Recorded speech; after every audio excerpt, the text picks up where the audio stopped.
Good evening, everyone. Quick introduction.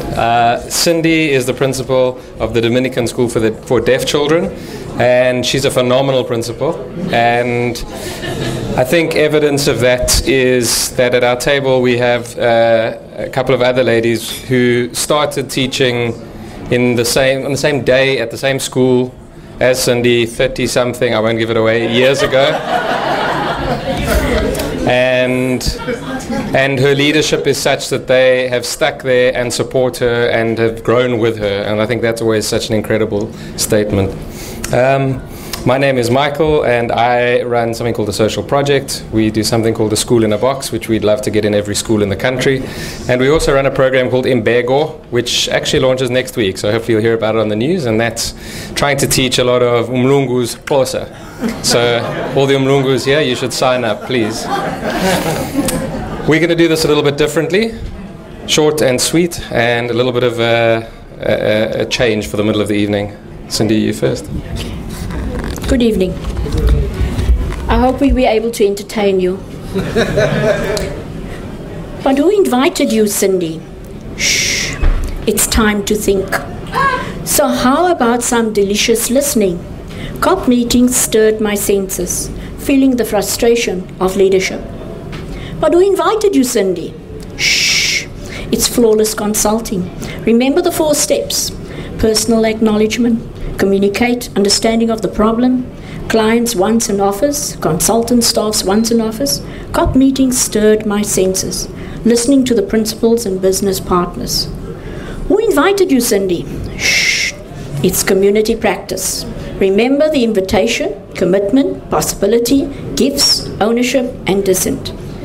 COP meetings stirred my senses, sharing the highlights, lowlights, and difficult times. But who invited you, Cindy? Shh, Michael Darby, business partner.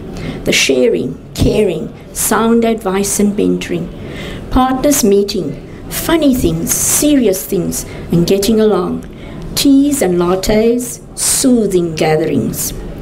But who invited you, Cindy? Shh, Michelle Hines, facilitator for COP and triad meetings. Not quite sure what should be said. Words of wisdom. What nuggets are the order of the day? What can you walk away with from these sessions? Who invited you, Cindy? Shh, Ernest Moore, fellow parishioner of Jolene McCary. The world is too small. Popped in at the school for a chat. Did not commit, and that's a fact. Ernest Moore pursued, and I joined PFP. You were invited, Cindy. Partners for Possibility, to discover the art of possibility. Leadership growth for a successful school. Accepted the invitation. Mike the partner. A challenge to meet 6 principals and business partners. Hard-working, dedicated, diverse people to journey along the art of possibility. Thank you, fellow leaders, for a wonderful, interesting, eye-opening and challenging experience, exploring my values, skills, knowledge, and expanding my sense of possibilities. It has only begun.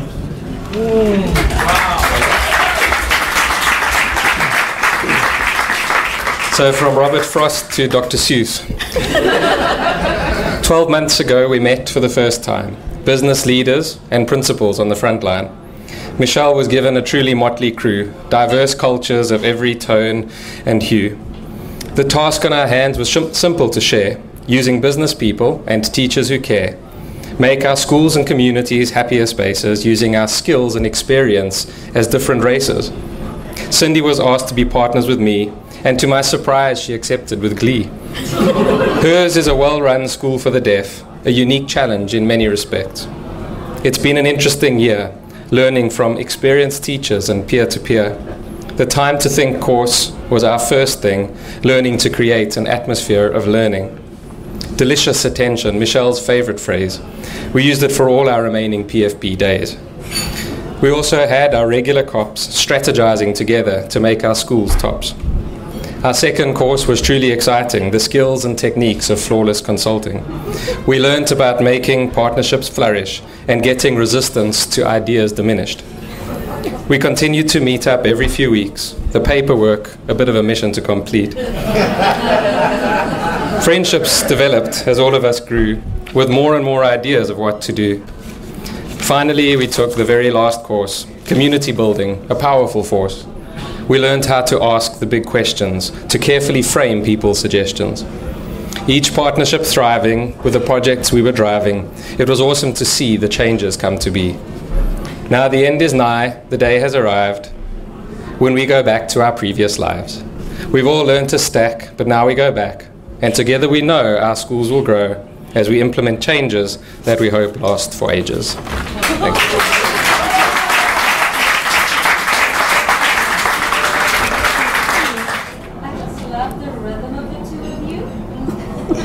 It's so unlikely on the surface, but then it gets into its flow, and then it just started to happen. So, I was watching everyone else listen to the two of you, because we were like, when you started first, then we were like, okay, there you go, and then you came, and it was almost like when you play musical instruments in an orchestra, everybody's note changing. So I think you came together so beautifully, and being different is such an amazing thing. And I think with your school, you guys have really showed us that it's open. Yeah, beautiful. Thank you so much and well done. Okay, Sven and Tula, you are up.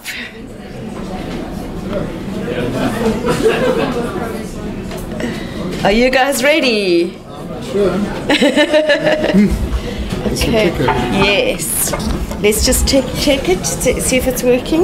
Sometimes it gets, yep, perfect. Yeah. Okay. So you start. Yeah, must I start? Start with the greeting and then. Okay, greeting and introduction, huh? Yeah. And then it's you. Okay. Right. Good evening, everybody.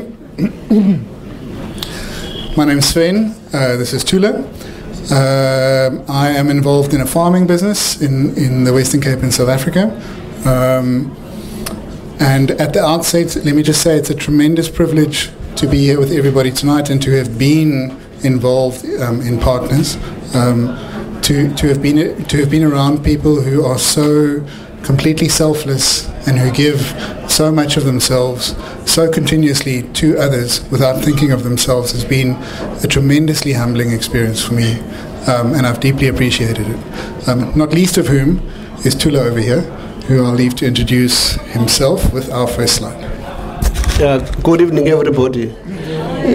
I'm so proud to stand here and say something about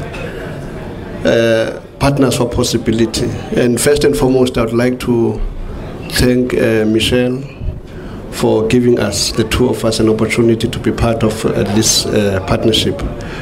For the development and the changes that we have witnessed in our journey, we can clearly say we are so proud of you and your involvement.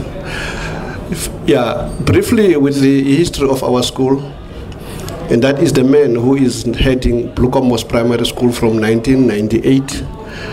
The school was was established in 1997 by none other than Mr. Baji.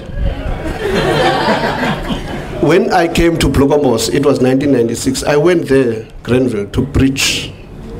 I never had an idea of becoming a principal. I just went there to preach because I was still a probationer in ministry at the time. But so amazingly, when I went out of the church, I began to ask the members of the church whether there was a school around, and they said, no, there's no school. I said, no, you can't live in this area without a school. Blue Combos then was an informal settlement.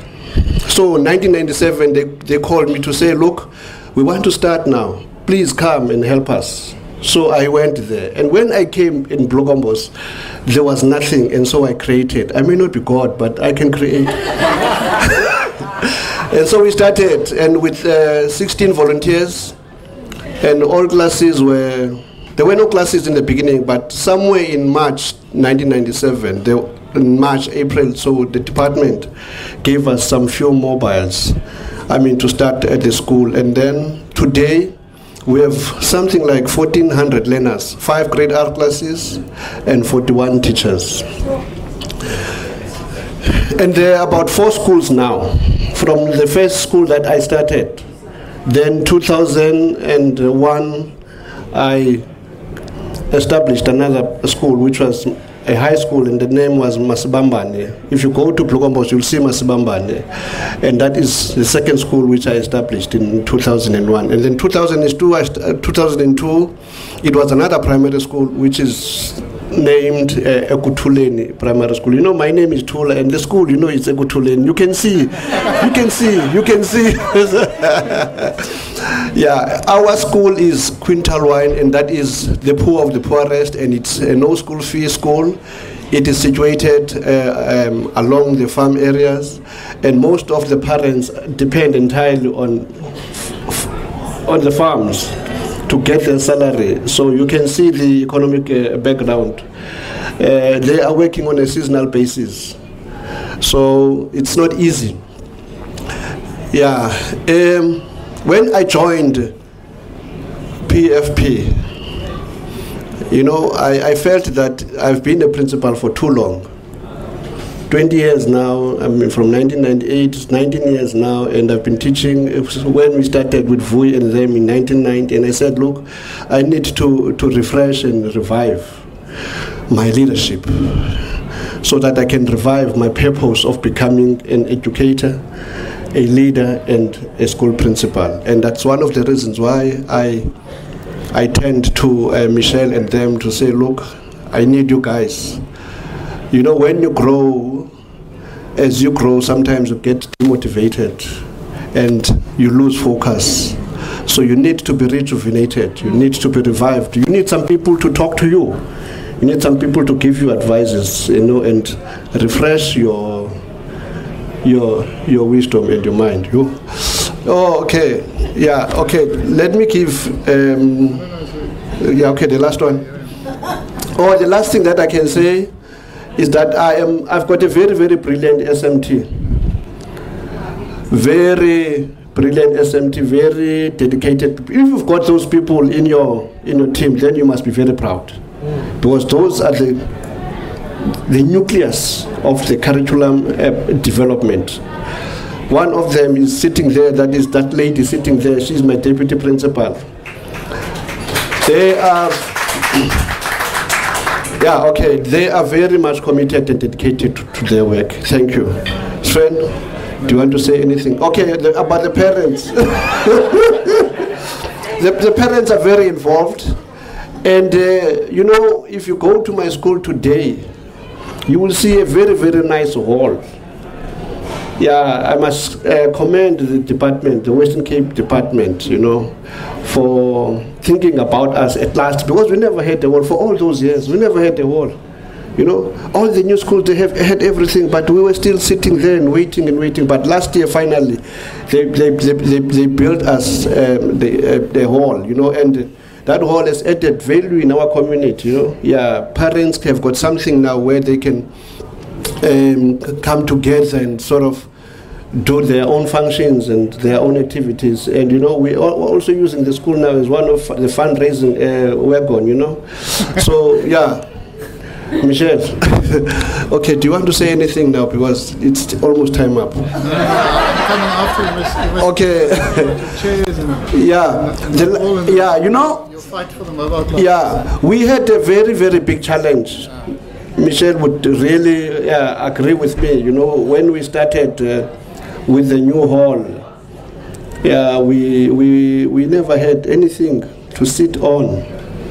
And I spoke to Mike. Where is Mike?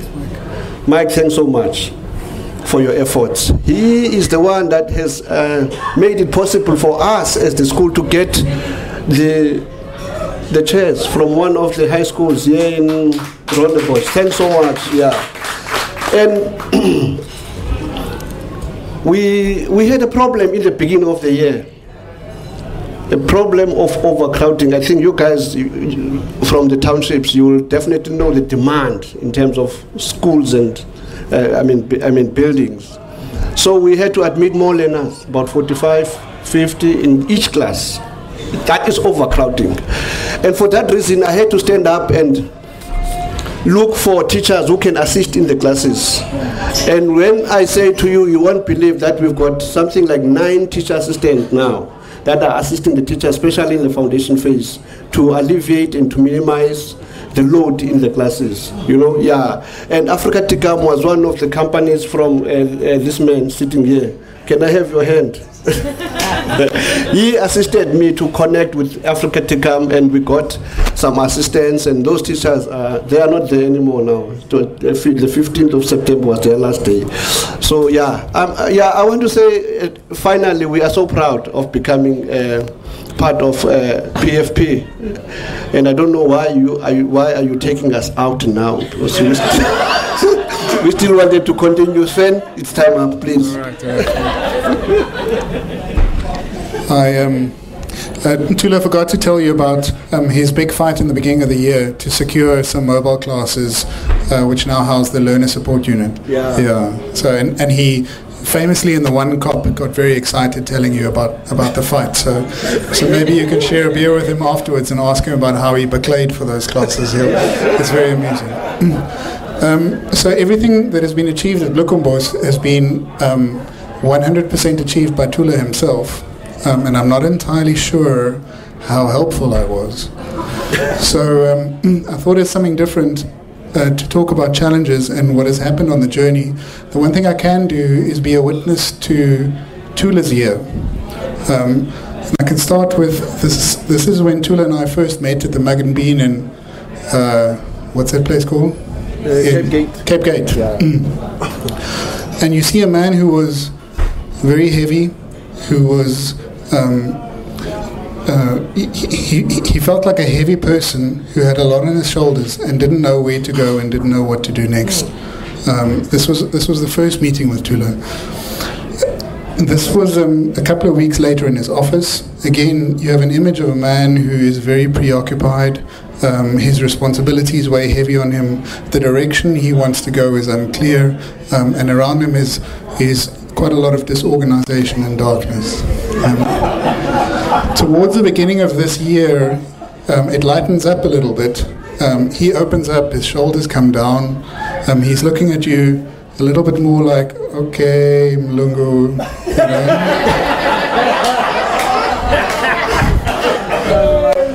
You know? And he's starting to entertain this possibility exercise as we're going. Further on in the year, this is towards the middle of the year, it's June. You can notice from the first slides to the last slides, the desk is neater, the papers are cleaner, things are more focused and organized, and the man is starting to gain traction as he's explaining his vision to you and what he wants to do and how he wants to get there. And then this picture was from a few weeks ago, which is this engaged and open and confident person, you know, who wants to take himself and his school and 1,400 young humans forward, you know. And I just think it's been the most amazing journey to be part of. And Tula, I'm really proud of you. I think you've done an amazing job. And if you take pictures of the school, I have shared this with a group before, but late last year, that is what the 2 learner support mobile classes look like. That's what the area around the school looked like. There's a lot of waste, a lot of rubbish. The hawkers that come in to do the lunches were unpacking their trolleys from there.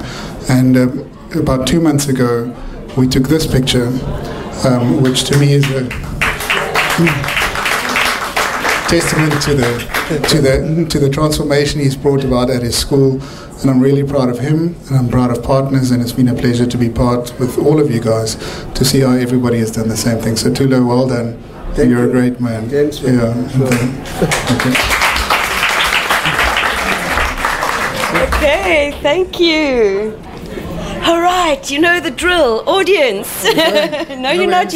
No, you have to stay here. Okay, Melanie. You won't want me to, but I'm going to say to you. I said it to you at the beginning. As you witnessed Tula and shared how much lighter he became and how much open he became, I saw it happening in you, and I said to you earlier, you seem so much lighter. I knew in a previous life And I think, as you said, it's been a privilege, it's been for me a privilege to watch you blossom with Tula. And I think the levels of wisdom and the sharing between the two of you as both very strong men must have been an incredible experience for both of you together. So I am just so chuffed to be here for watching this. Thank you.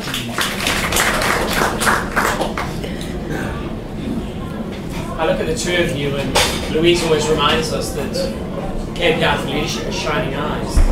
And anybody that's read Ben Simon's book, The Art of Possibility, Tula, I don't know you, and you're a principal in a school, and I'm in education as well.